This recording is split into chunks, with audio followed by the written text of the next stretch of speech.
Alrighty, we are live. Welcome back to the Sleuth Intuition channel. I'm your host, Patrick Vallejos, broadcasting to the world live from Phoenix, Arizona. Today we're diving into Abby and Libby's case out of Delphi, also known as the Delphi murders. Now, what sparked this live stream and the reason that I'm doing it is the information that came out recently from the defense team, specifically the stuff pertaining to Ron Logan. So, this is what you can expect from today's live stream. We're going to talk a little bit about confirmation bias, inmate informants, the dangers, and the polygraph. How does it work? Can it be beat?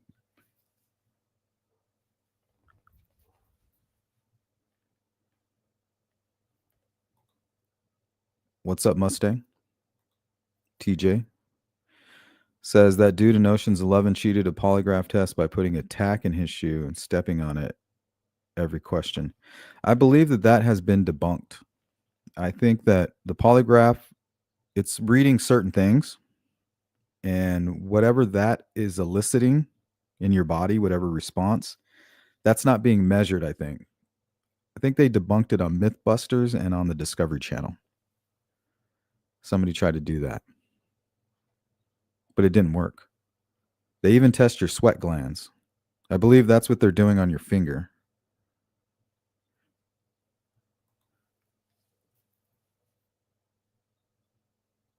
I think they did, TJ. I'm pretty sure that they did. But I could be confusing it with the documentary that came out on the Discovery Channel. CJK, TJ, Jill Moser, good to see you. Welcome to the Sleuth Crew, Denise Miller. Glad to have you. Thanks for the support. Growing Crazy, what's up? Good to see you. Brown Eyed Girl, hello. Timmy, Silas, Mustang, Sherry Fate, Stephanie, Jeanette. Okay, so you guys have heard the saying, right?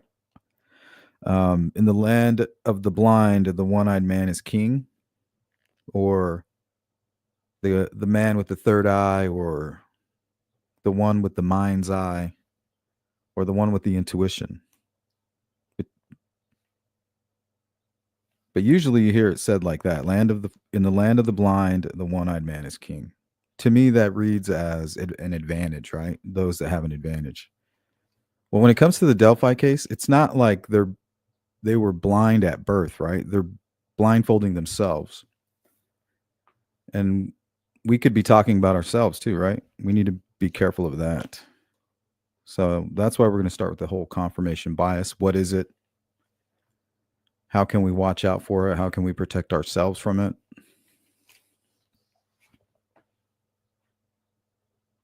So we have a literal checklist.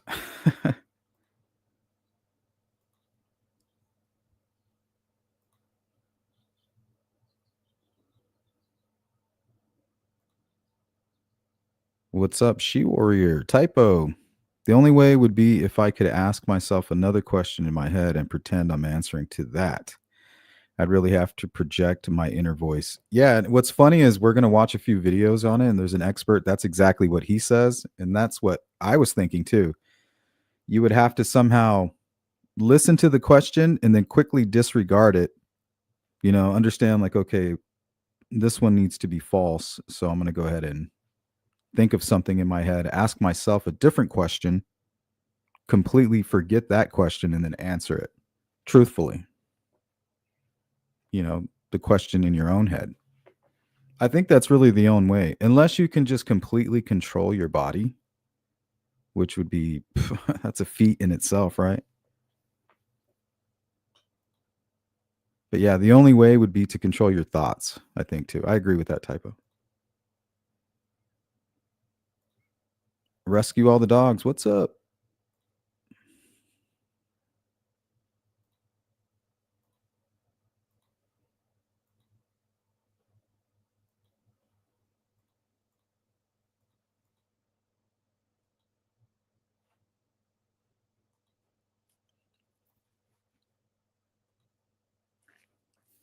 So we'll go through some of these bridge guy images that I was working with a while ago. We'll give people an opportunity to kind of join the chat.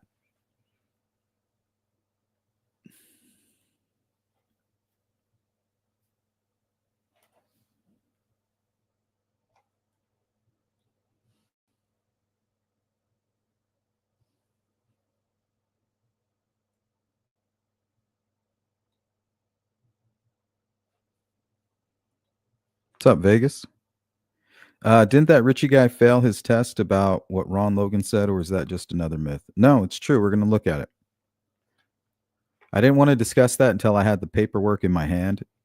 So, yes, it is a fact that he did fail his lie detector test. Anything under a -6 or over, I guess, over a -6, he received a -7.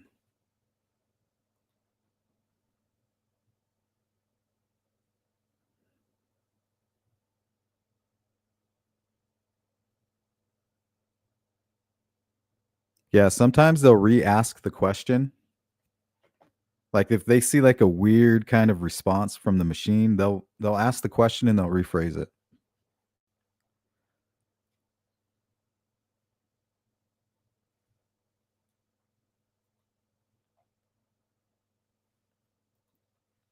What's up, Julia? I don't think I could 100% remain biased if 100% believed in something. I'd have to get a parallel scenario and trick my brain into not relating to whatever it is I may be biased on. Yeah, kind of like what you said, playing devil's advocate with yourself. I do that all the time. TJ says Mythbusters did disprove the tack theory. Guess I can throw this tack in my wallet away. Yeah, I think you got to tap into your psyche and try to, you have to get all up in your mind about it. Trick yourself somehow. But I think the only way to really beat a polygraph test is to have one yourself and then continually like practice different methods and ways of beating it. I don't think anybody could just walk in blindly and be like, okay, let's see if we can do this. It's better not to take it, I think, if you have something to hide.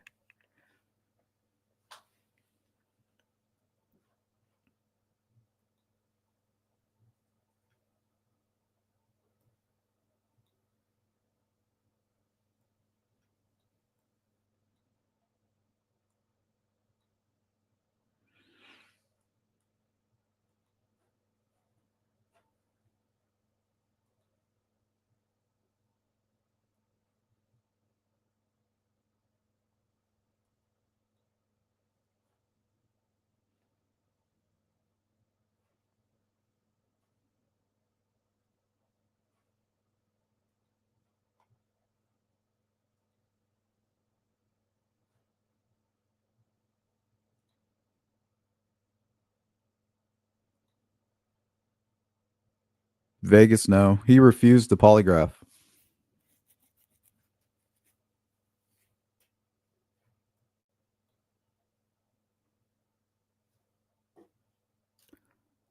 No polygraph for Richard Allen.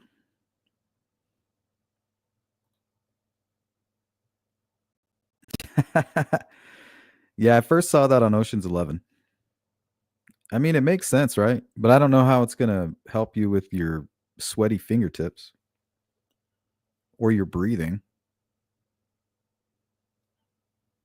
I feel like you would need to be in like a zen-like state, like totally calm and just like relaxed. You might need to take some kind of drugs, maybe.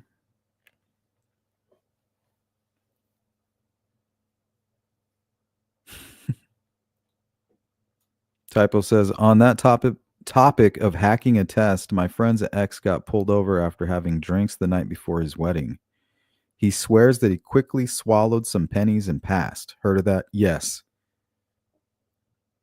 I don't know if it works, but the truth is, I guess when you drink alcohol, it creates some type of magnetism within your body, and that's what the breathalyzer's testing.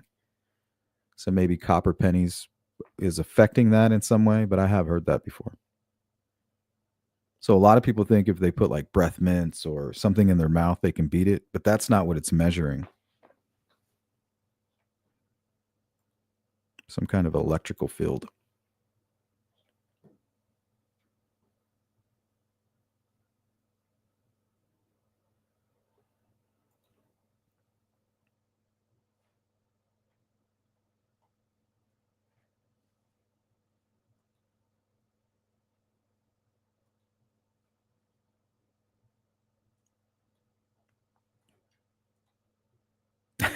Mustang says, I'm not a good liar.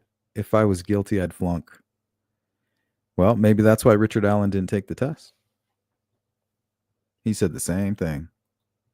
I don't know about swallowing pennies. I think you put them in your mouth or the side of your cheek or something. I don't know. Don't quote me on that.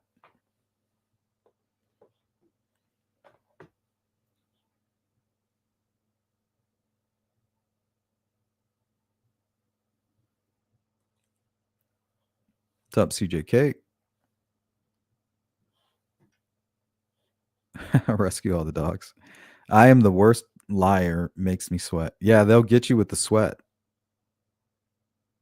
I'm pretty sure the thing they put on your finger is measuring your sweat.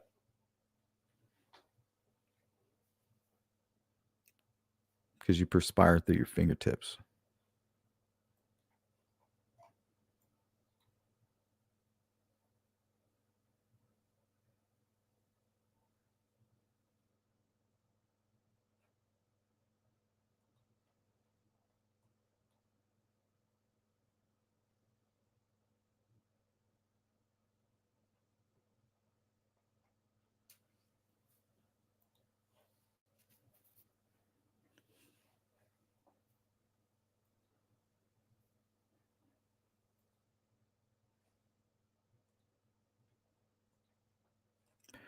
Alrighty, let's get started here.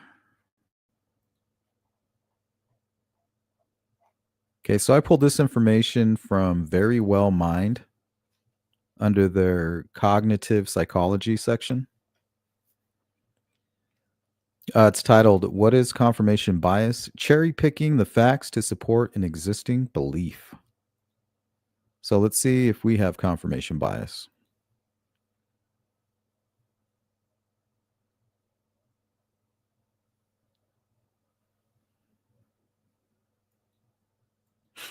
Yeah, that's true, Vegas. I've seen it. I've seen it done. Like they'll watch you. It's not like anything they say can affect the results of the test, but it affects the way they conduct the test. So they'll watch you, right? And if they think you're trying to trick the test, they'll ask you the same question in a different way, maybe 3 or 4 times.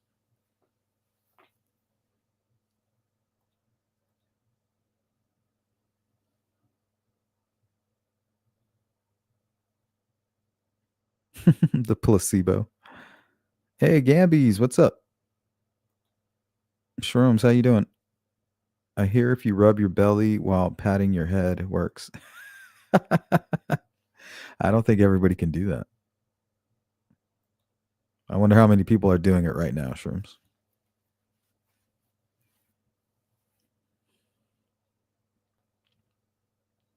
Did you know if your hand is bigger than your face, you have face cancer?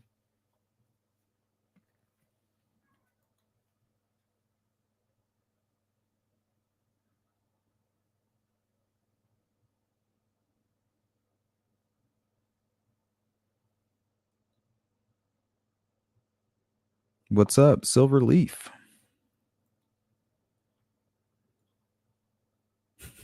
I used to do that when I was a kid. Rub your belly and pat your head. I can only do it if I start rubbing my belly first. Julie, I heard if you join my MLM, it works.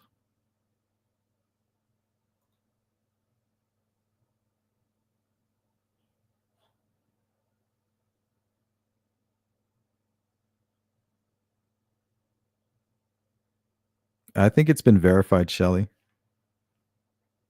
who it belongs to.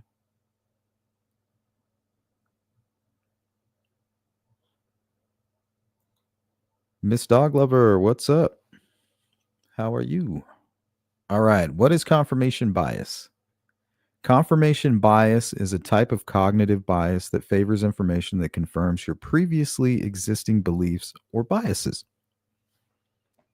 For example, imagine that Mary believes left handed people are more creative than right handed people. Whenever Mary encounters a left handed creative person, she will place greater importance on this evidence because it supports what she already believes. Mary might even seek proof that further backs up this belief while discounting examples that don't support the idea. Shame on you, Mary. Mary has confirmation bias. Confirmation biases affect not only how we gather information, but also how we interpret and recall it. For example, people who support or oppose a particular issue will not only seek information to support it, but they will also interpret news stories in a way that upholds their existing ideas. They will also remember details in a way that reinforces their attitudes.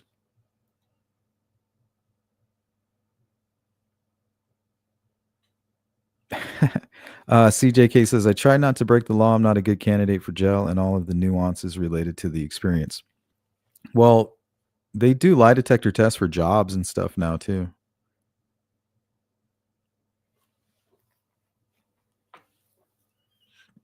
Well, not now. They always have.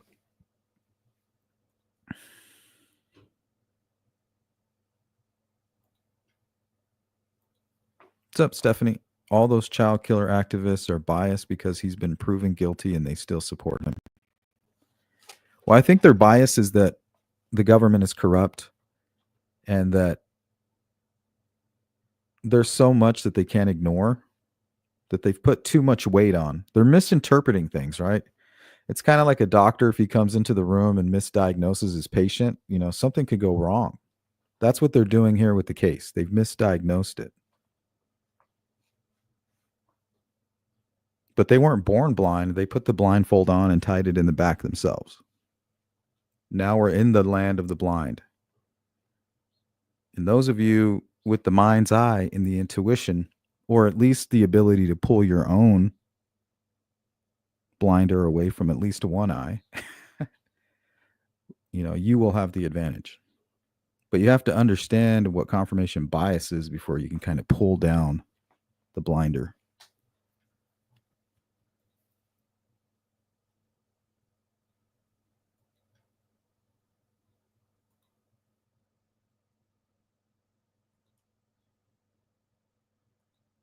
Yep, lie detector test for jobs. A while ago, a buddy of mine worked as an armored truck guard. They gave him a lie detector test.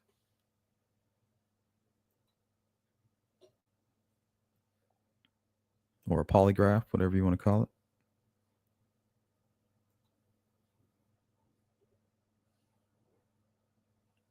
Okay, history of confirmation bias. The idea behind the confirmation bias has been observed by philosophers and writers since ancient times.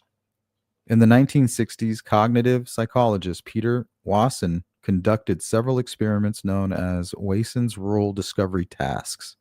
He demonstrated that people tend to seek information that confirms their existing beliefs. I think the part they miss about this is how it's tied into the ego. Signs of confirmation bias. When it comes to confirmation bias, there are often signs that a person is inadvertently or consciously falling victim to it. I think that happens to us, right? Without knowing it. Unfortunately, it can also be very subtle and difficult to spot. Some of these signs that might help you identify when you or somebody else has experienced this bias include, so here's our checklist.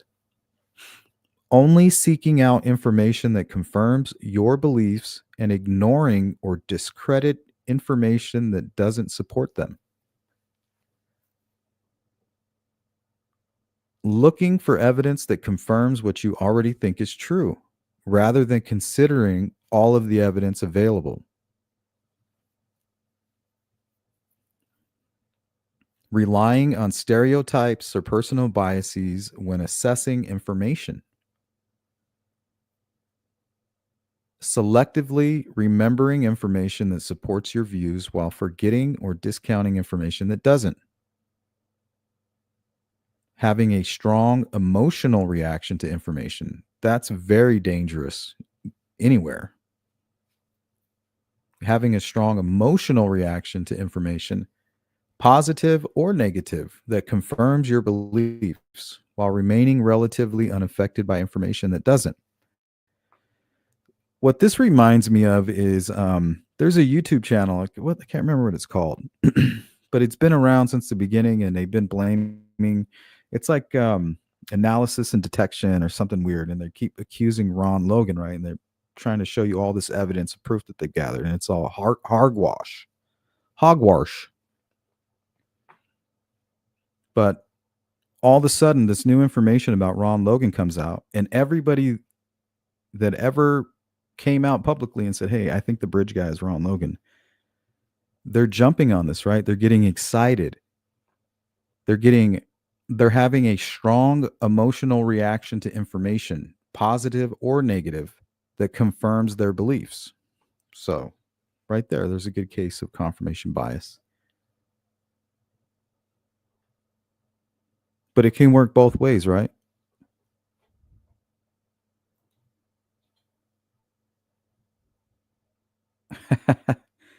Right? I don't think I really ever lied on my resume. I may have beefed it up, but Rescue says I took a lie detector test as part of a promotion once. See, there you go. Pretty common. What's going on, Shelly? Happy Saturday, everyone. Good to see you, Sparky. Good to see you all. Hope you're all having a fab weekend. So far, so good. Hope you're having a good weekend. You learn so much more once you accept the fact that it's okay to not be right. Yes, it's kind of like intellectual intelligence or emotional intelligence, right? All of the time. Most people should learn this as as an adolescent. Clearly, not always how it goes. Yeah, it's very strange to see somebody like in their 40s, 50s, and 60s to still be kind of stuck with that. It's kind of sad to see. You know what I mean? Just stressing over everything all the time.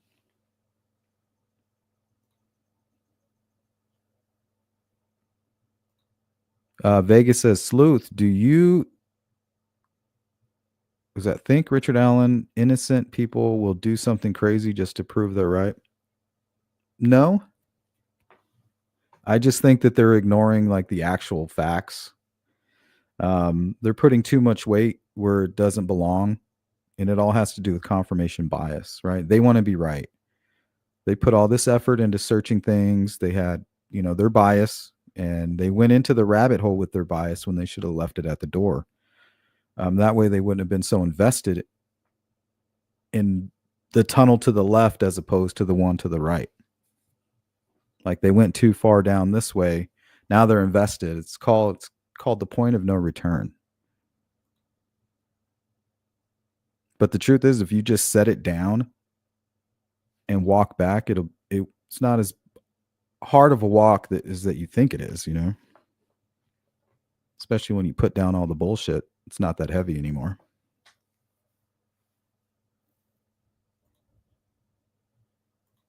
I also took for creators who can change and pivot when they are wrong. Indiscriminate thinking. When somebody's failing to differentiate between individual cases, everyone accuses must be innocent. Well, there's a certain personality type. If you look at it, watch these people. Some of them cover other cases. In every case that they cover, the person that's in custody or who's in prison or who's going through trial is innocent, right? Karen Reed, she's innocent. Brian Koberger, he's innocent. Richard Allen, he's innocent, right? Because their bias is that it's the government that's fucking twisted. It's not these psychotic killers that are being accused. The government's just looking to pin it on somebody, right? Nicole, welcome in. The defense is not pulling shit out of their ass. All this is given to them from the state. What do you mean?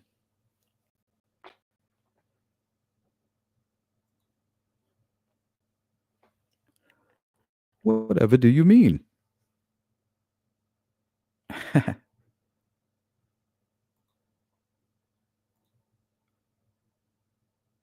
Vegas says, Sleuth, do you think that the people that think he is innocent will end up doing something? Oh, we already read that, huh? They might. I think it's good that they're digging. I think it's the digging that's good. You know, if you got to dig to a certain depth, or else you're not going to get anywhere, it doesn't really matter why they're digging. Just keep digging, you know. Hopefully, if they find something, they won't be so biased that they ignore it. That's all I hope. But yeah, keep digging. Digging is good. It's kind of like the defense team. They keep digging and finding things and not realizing that it's the information is damaging to their client. Just because they put their spin on it doesn't mean that's the spin that we're going to put on it or accept, right?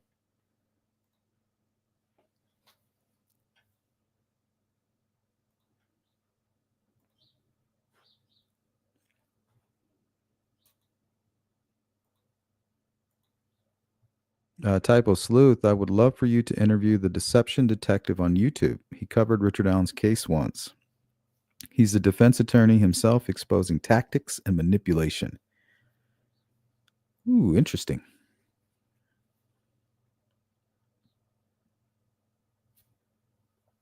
Okay.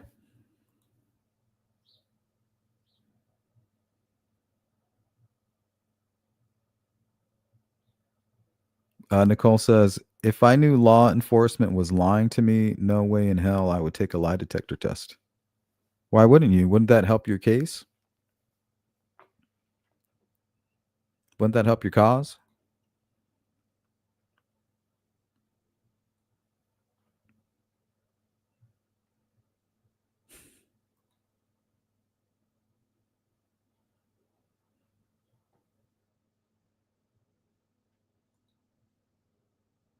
Nicole says, I mean, people think they are just making shit up. It's not that they're making things up. It's that they're being dishonest. Disingenuous, I think, is the best way to put it. They're being disingenuous. They're not being honest. They're manipulating certain people. People with confirmation bias are going to be easily manipulated by this information because they've already have a predisposed notion. So, types of confirmation bias. There are a few different types of confirmation bias that can occur. Some of the most common include the following: biased attention. This is when we selectively focus on information that confirms our views while ignoring or discounting data that doesn't. For instance, I think Richard Allen is innocent. Oh my God, look at this great information. Look, there's a video of a van and the timestamp is 2:44. And then you say, well, what if the timestamp is wrong? No, no, no, no, no, no. And then they just throw that out. They, they're not accepting that piece of information in. They're just like, nope, timestamp is 2:44. That fits with my narrative. You lose, I win. Without saying, okay, let's go ahead and break this down. Let's unpack this. Let's dissect this information. Is it possible that the timestamp is wrong? And in fact, you have a video that was taken at 2:32, which proves that Richard Allen therefore is even more guilty than we thought. Now we have it on video. So that whole narrative is thrown out if the timestamp is incorrect, right?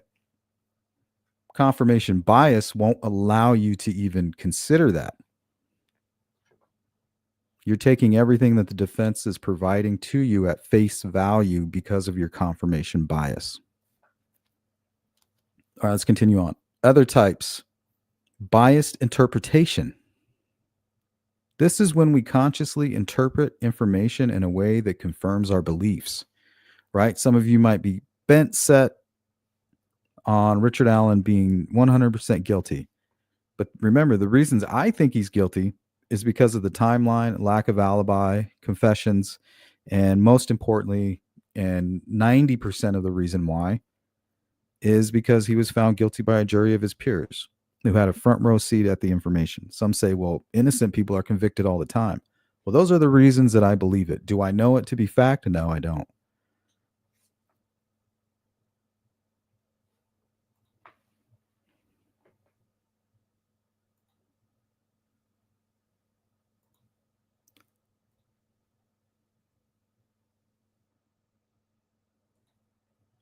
Yeah, it's not lying. It's called spinning.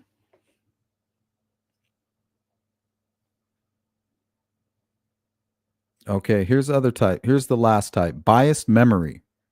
This is when we selectively remember information that supports our views while forgetting or discounting information that doesn't.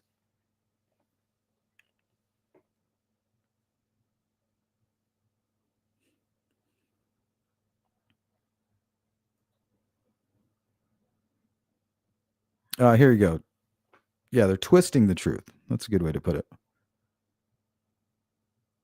Right? Like they didn't tell us, they told you that there was a jailhouse confession and that Ron Logan confessed to his cellmate. But they didn't tell you that the cellmate failed his lie detector test about that information. They don't tell you the dangers that we're going to go over today about inmate informants and how many innocent people have gone to prison because of this very thing. You know, they're trying to protect Richard Allen from being falsely accused, but yet they're ignoring all of these tactics that are used to put a lot of people in prison that are, usually the prosecution uses. Like, oh, we have an inmate informant and you confessed to them. Now we get to use it in court and put him in a better facility or give him all these perks. They're highly motivated to lie and make shit up, and people go to prison for it. And what the defense team is doing, they're playing on your confirmation bias and they're picking and choosing, and they're just giving you little nuggets and you get all excited about it.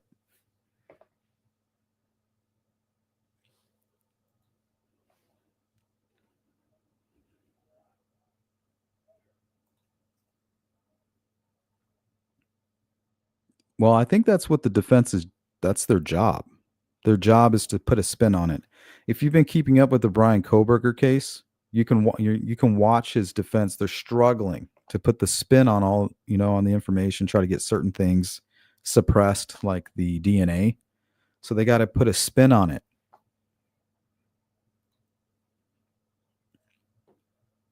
And if you're biased, you're more than happy to have that spin because it's spinning right into with your grain, right?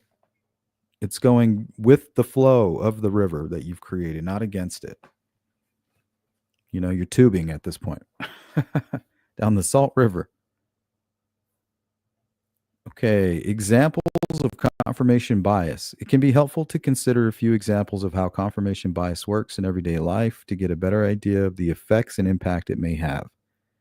Interpretations of current issues. One of the most common examples of confirmation bias is how we seek out or interpret news stories.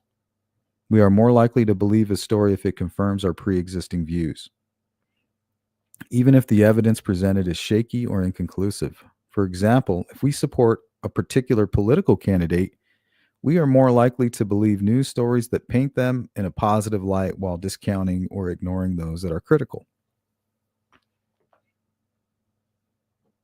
Consider the debate over gun control. Let's say Sally is in support of gun control. She seeks out news stories and opinion pieces that reaffirm the need for limitations on gun ownership. When she hears stories about shootings in the media, she interprets them in a way that supports her existing beliefs. Henry, on the other hand, is adamantly opposed to gun control. He seeks out news sources that are aligned with his position. When he comes across news stories about shootings, he interprets them in a way that supports his current point of view. Sounds a lot like the United States right there. The land of the blind. Blinded by bias.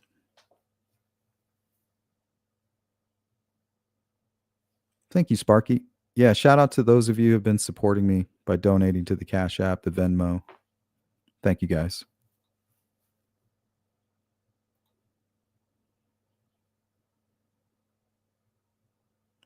Thank you, Sparky. Hey, Fight for Justice. What's up?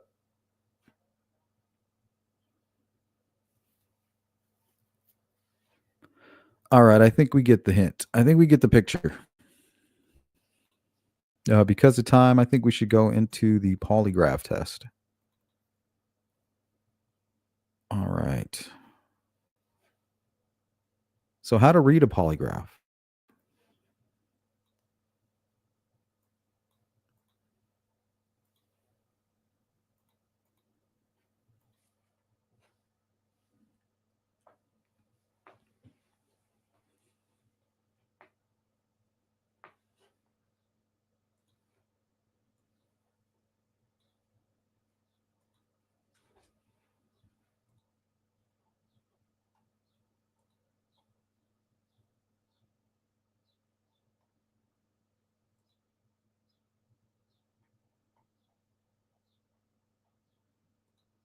What's up, badass?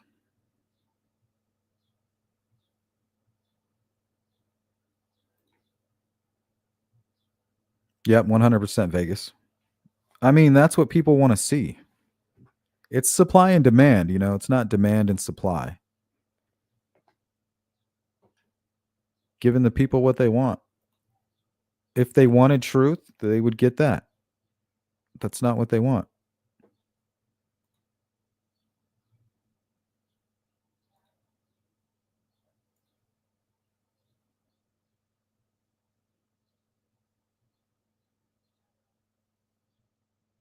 Yeah, I think he was in solitary confinement for quite a bit of time. Probably not the entire time.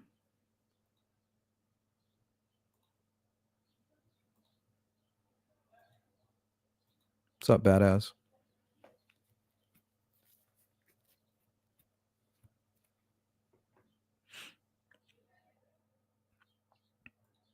What's up, Peggy? All right. So, how are polygraph results reported? Deceptive. A total score of -6 or lower indicates deception. So, lower would be, -7, -8. Truthful. A total score of +6 or higher indicates truthfulness. Inconclusive. A total score between -6 and +6 indicates an inconclusive result. So, Richie Davis said that Ron Logan confessed to killing the girls using a box cutter, going back and forth, throughout the night, moving them. Um, Fear of leaving DNA could explain why they were undressed and no, obvious sign of sexual assault. So it fits. But remember, Ron Logan had access to everything.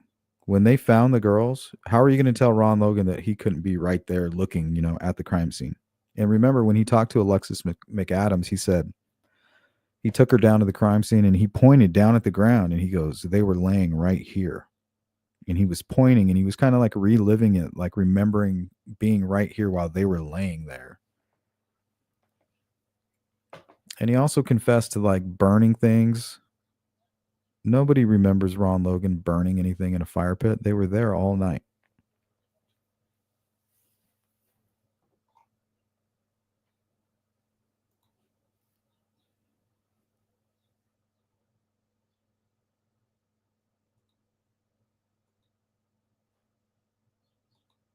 Okay, well, the Richie Davis Jr., these were his results from his polygraph test.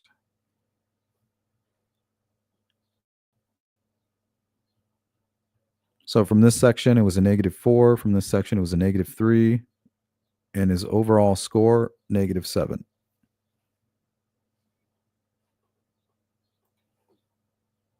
Because here he ended up with a +1 and a -1, which evens out. Here, -1, -2, that's a -3. -3 plus -1, that's 4. Looks like they added these up for an overall score of -7, which is deceptive. So this is what I'm talking about, Nicole. So the defense team comes out and says, hey, look, we have newly discovered information that we want to get included, right, under an exception. So we can possibly get this overturned. But they didn't include this piece of information, right? Saying that he failed the polygraph about that information. That's disingenuous.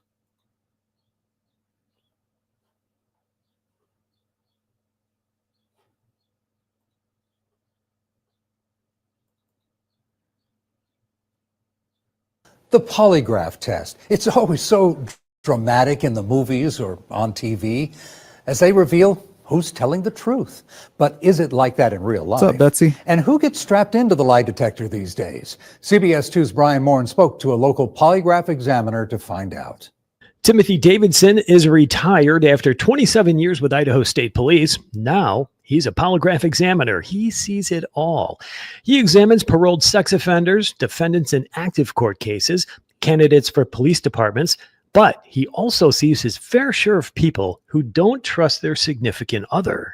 When I have people come in here with a relational issue, I start out and I tell them, I said, I call this Let's get away from polygraph. This is trust therapy. Trust therapy, he called it. I like that. CJK says once the defense daddies and Allen groupies are off their Ron Logan kick, they'll move on to someone new to villainize. Yeah, and it's crazy. Like, they don't even care. They go from Odinism, boom, just like a swarm of flies on a new piece of shit. Let's just go over here and we'll jump right on to Ron Logan. When that dissipates, boom, they're right back over here.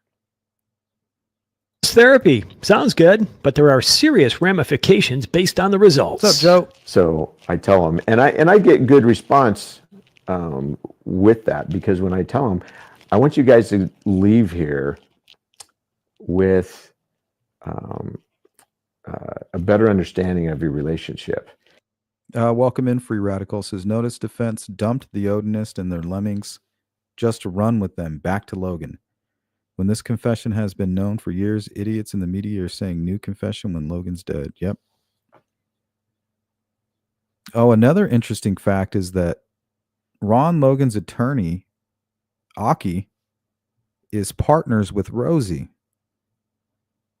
And I told you guys that the reason that Rosie couldn't go after Ron Logan during the trial was it's a conflict of interest. He kind of was representing Ron Logan, and it was Aki who was also representing Kagan Klein. So that could be a reason that Rosie didn't go after those guys, because he really couldn't. If he went after them, it's almost like he would have to step away from the case. He would have to recuse himself, I think, because of a conflict of interest. And the obstacles that you've been able to identify. Davidson says you need to be prepared for the results no matter how they turn out. And they'll thank me. They don't go out of here mad. They thank me because and I tell them up front, one of you is going to be wrong. The accuser, and you got to have a plan. If you're wrong, what's your plan? The accused, if you don't pass this, you got to have a plan. What are you going to do? The technology has gotten much better over the years, from the sensors to the computers, the software, and the statistics. It's all subject to study and review. Polygraph tests these days have about a 95% accuracy rate. So if you agree to take a polygraph test, the advice would be, don't lie. The best thing, and I tell this to juveniles as well as adults, On par. just like you tell your kids, there's no benefit in lying. The benefit is being truthful, and it might be embarrassing, but if you tell the truth, you're going to take that next step to the goal that you've got in sight.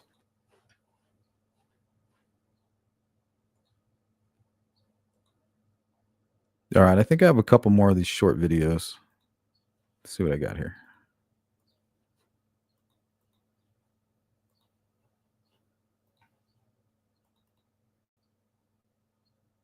That he sexually assaulted two women, Lieutenant Governor Justin Fairfax released results of a polygraph test as proof, he says, of his innocence. So we wanted to know just how accurate are those tests? 13 News Now reporter Dana Smith is in the studio with a closer look at how they work. New at 5. We've all seen I polygraph agree, tests Free in Radical. action movies and crime drama TV shows, but maybe you're not as familiar with them as you might think. Is WVEC Channel 13 the best news station you ever worked for? Yes.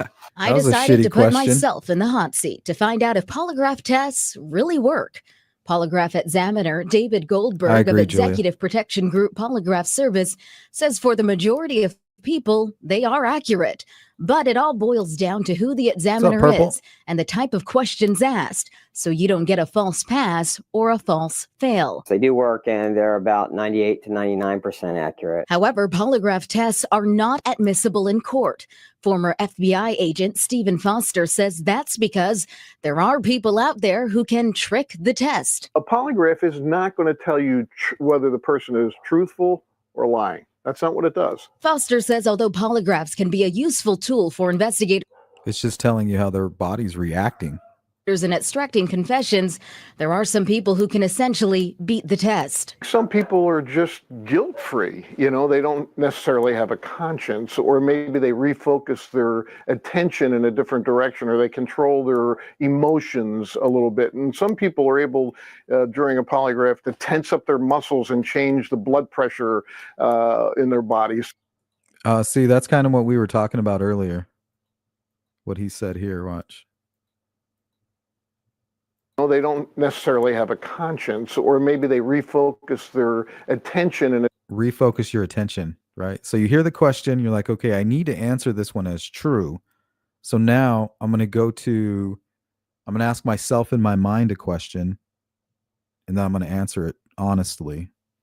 But I'm going to quickly disregard this question before my body has a chance to react.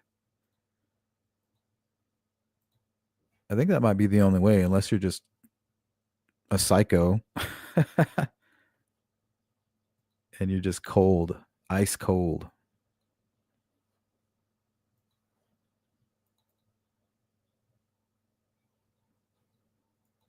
Basically, polygraph test is a lie detector test. That's what everybody knows them as.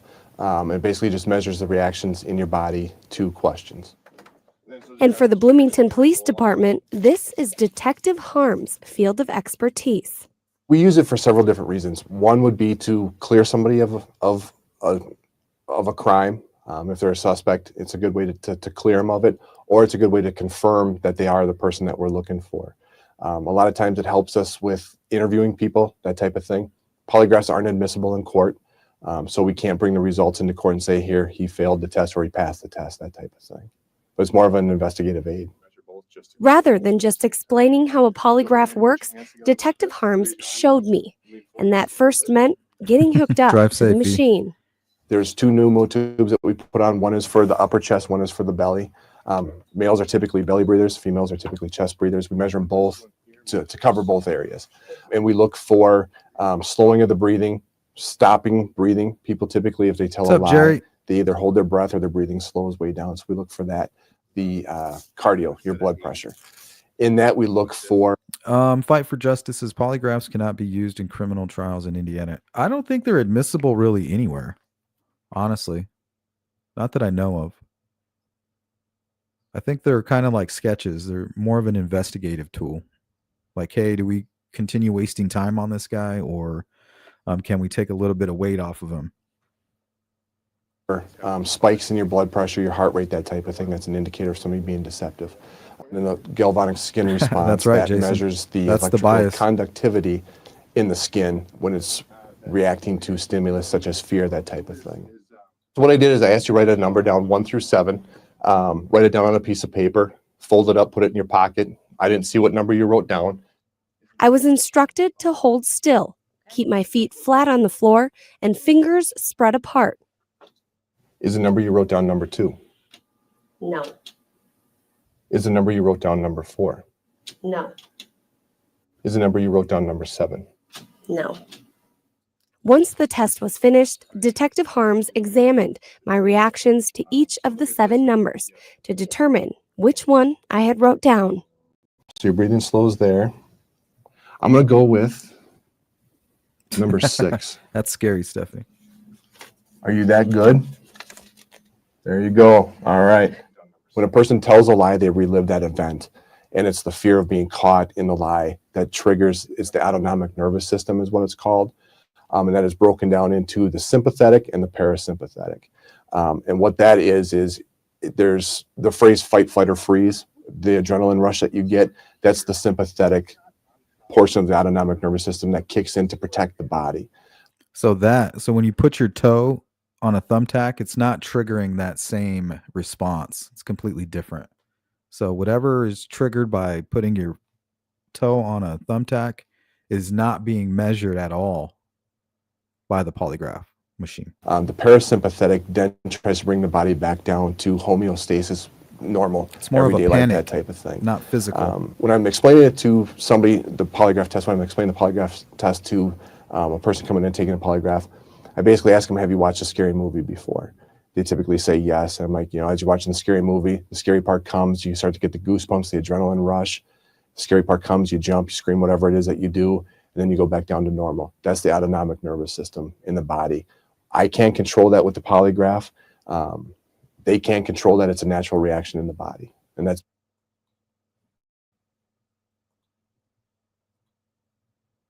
All right. Because of time, we're going to finish up here with, let me see what I got here.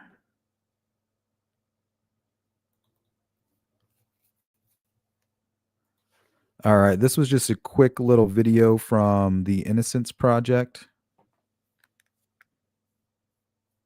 And I'll kind of read it as it goes along.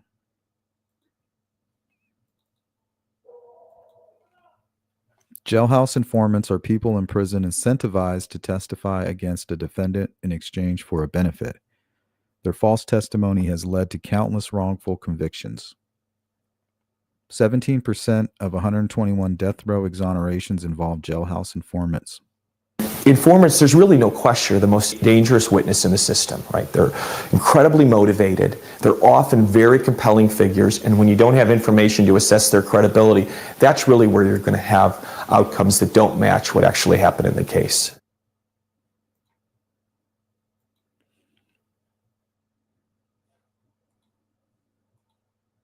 All right, so we will finish on that note, guys. That's really all I had for you. So we'll spend the next 8 minutes in the chat catching up. Welcome in, Betsy. I saw you in earlier. That heart rate starts jumping, breathing. Yeah, let me put that back up on the screen.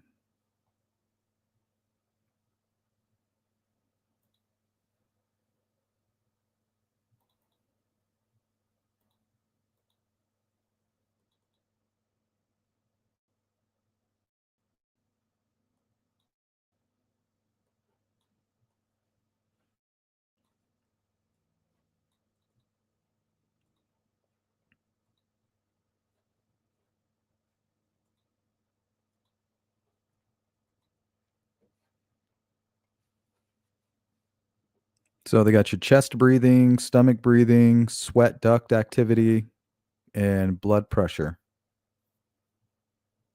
So it's not heart rate, it's blood pressure.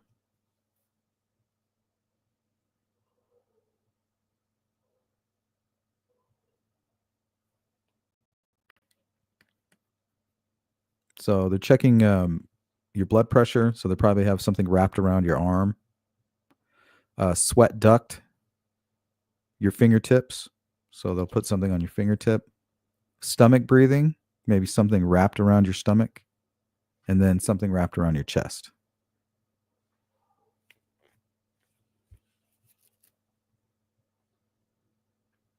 And then I think they're giving us an example of a lie right here. You see how all of them are kind of reacting right here? And then they do the score, -6, -7, -8.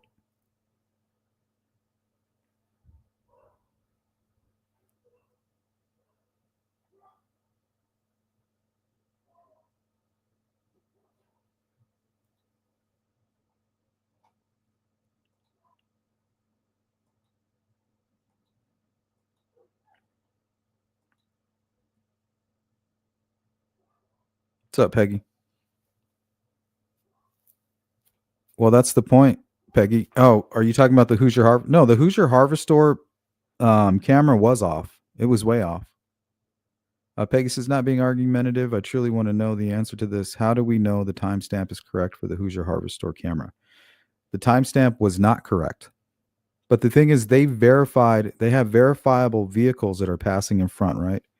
They have phone pings. They have phone records of all of these folks that have come forward, like Brad Heath, Kelsey German, anybody that was there that day passing. A good example would be Kelsey German. She was on her phone with her boyfriend when she passed the Hoosier Harvestor. So they have her phone pinging right there. They have her phone records of her on the phone, and then they have the video of her. So all they have to do is correspond to all of that information. They have their timestamp. And they do that multiple times and verify it through multiple people. The difference with this video is they can't verify it unless Brad Weber was on his phone, or if there was maybe another camera on the other side or something. So you can verify they've already verified the Hoosier Harvestor. The problem with the new van CCTV footage is that you can't verify it. That's the problem. And that's kind of the point I was trying to make about it.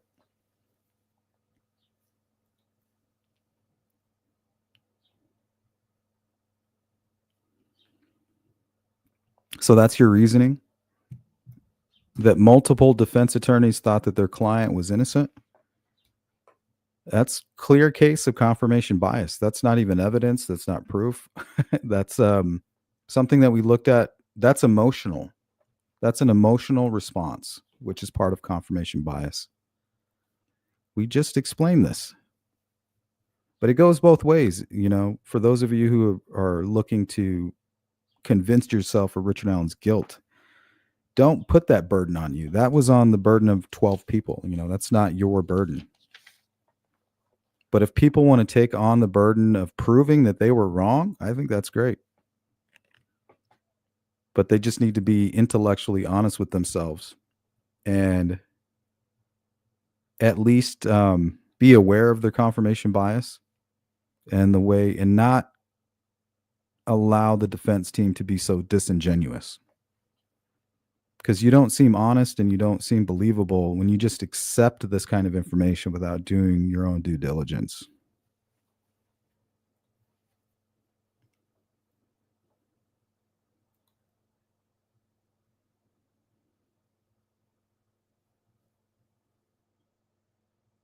Yeah, exactly, typo. That's the easiest way to explain it. Richard Allen doesn't he didn't explain his timeline at all. How can you go through a trial and not even explain your alibi? Oh, Richard Allen doesn't have to explain his alibi. Well, if he wants to not get convicted of murder, he does.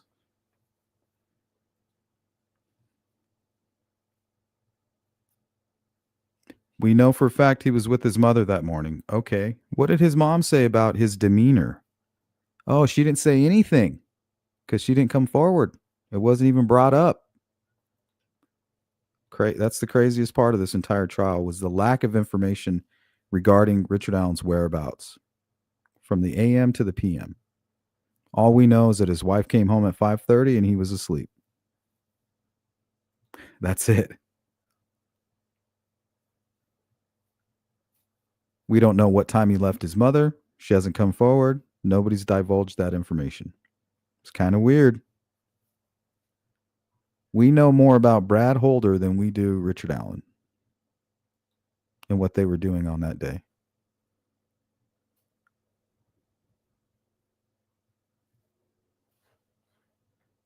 All right, let's close down the poll. So if you haven't participated in the poll, the question is, could you cheat a polygraph test? 48% of you said no. 38% said maybe. And then you cocky few, 14% said hell yeah. All right, tell me how you do it. Replay crew, leave a comment. Let me know if you think you could pass a polygraph and how you would do it. Inquiring minds would like to know.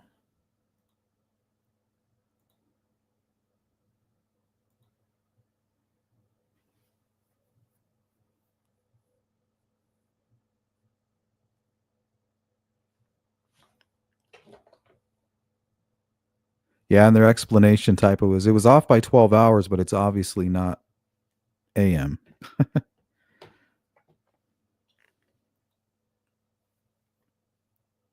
So that's a dead giveaway to me that it's not connected to the internet.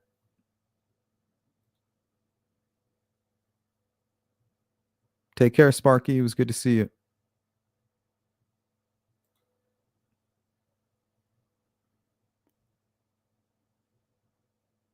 Yep. If Kathy did not want him on the bridge, he probably wouldn't tell her he was on that bridge. Disbarred, embarrassing, and yet they seem to have a following. Go figured.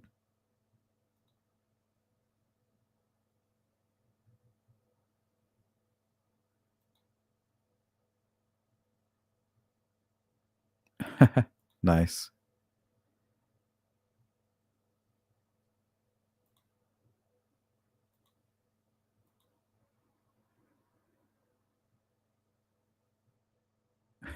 Yeah, that was a pretty good scene. Eyes up here, fucker. That was a pretty good movie. Yeah, there is training to be a polygrapher. Typo. It looks interesting too. I have another video I could have played, but you can take a class. It's like 8 weeks or something like that. And then you can set up your own office and everything.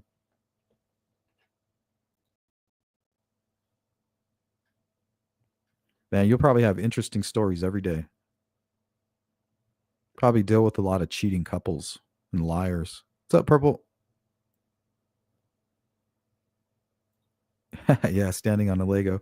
So when you put your toe on like a thumbtack, you're eliciting a different response in the body.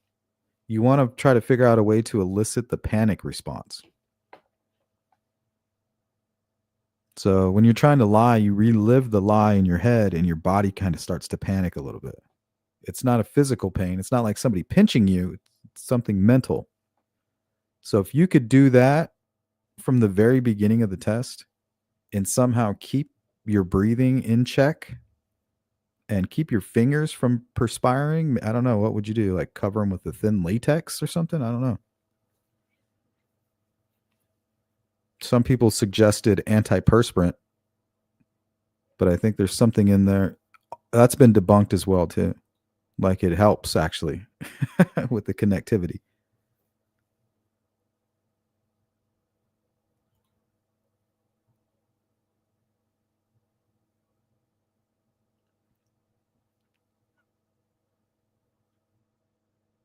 It was good to see everybody in the chat. Nicole, Badass, Sparky, Free Radical, all of you guys, thanks for hanging out.